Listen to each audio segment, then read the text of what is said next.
A storm system has been spinning off our coast, causing some issues for people in that area. Yeah, this video has been startling to watch. CBS 17 Storm Team meteorologist Rachel Dunsing explains why that flooding and those issues aren't just tied to the weather.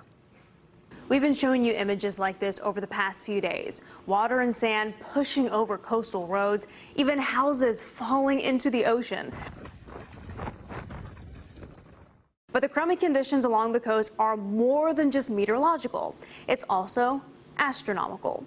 The full moon is only days away, and a full moon or new moon can lead to slightly higher tides.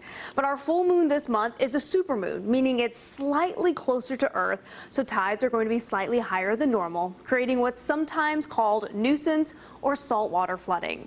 From the weather perspective, this coastal low has strong winds, which is churning up water, making it rough right along the coast, with wave heights even more than 10 feet for the Outer Banks, and that's just helping push more of that water on shore. So for lack of a better phrase, it's kind of a perfect storm. But can this coastal low become a tropical storm?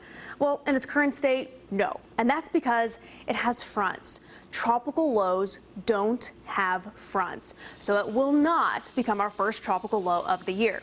As we get closer and closer to the start of hurricane season, we've already seen a few waves come off of Africa, but while no development is expected yet, of course, we'll let you know when there is. In the studio, meteorologist Rachel Dunsing, CBS 17.